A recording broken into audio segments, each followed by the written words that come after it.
Okusinziira ku nteekateeka z'akakiiko k'ebyokulonda, Mike Kabaziguruka, omu ku bavuganya ku kifo ky'omubaka wa Nakawa East ku kkaadi ya People's Front for Freedom, Kakuyege we yali alina kumutandikira mu luka gwa Luzira Prisons. Ekifo kino kirimu ebifo ebirondebwamu 10, wabula ono yagaanibwa ekitongole ky'amakomera okuyingirayo. Mwezi nga 10 November natuuka ku gate ya prisons nembagamba azize kukuba campaign program yange olwaleero endagira nti nina kubeera wano.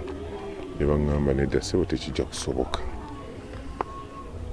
olina kusaba Commissioner General. Yagezaako okwogera n'akakiiko k'ebyokulonda wabula mpaawo kye baakoze. Era nakwata essimu nenkubira returning officer wa Kampala Mwami Hasacha Rashid ne mutegeeza obuzibu ne challenge nali nfunye. Naŋŋamba well ndi ku ofisi yange ntinda naye ŋŋenda ku kitebe ngenda kwogera n'abakulu tulabe ekyokukola. Kabaziguruka yawalirizibwa okuwandiikira akulira ekitongole ky'amakomera kyokka ne gye buli kati tafunanga kuddibwamu.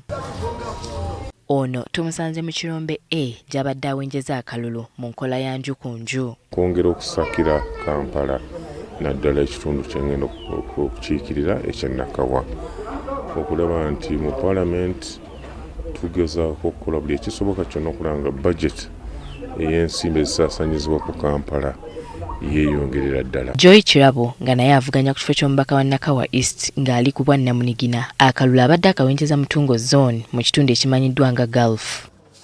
Ono naye akalulu abadde akanoonya nju ku nju. Bwe tutambula mu bantu tutegeera ebizibu ebikwata ku bantu ebituufu, kubanga bwaba bakutumye mu Parliament oyina okuba ng'omanyi kiki abantu tebakusuubiramu. Atubulidde ng'essira bw'agenda okulisa ku kutumbula embeera z'abantu mu byobulamu kw'ossa n'ebyenjigiriza. Nakawa East eyinza okuba ng'erimu abantu 50,000.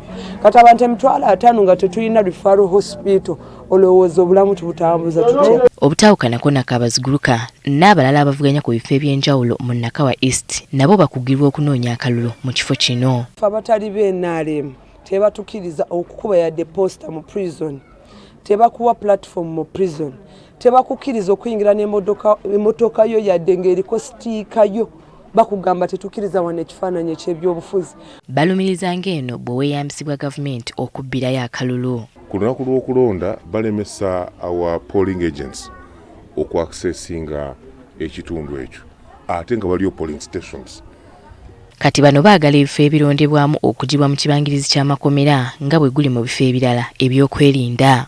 Prisons facility bw'ebeera nga y'emu ku nkambi ez'ebyokwerinda bagireke nga nkambi ya byakwerinda, bajjewo okulonda okw'abakansala ne polling stations ennyini bazijje mu nkambi y'ebyokwerinda baziteeke ebweru.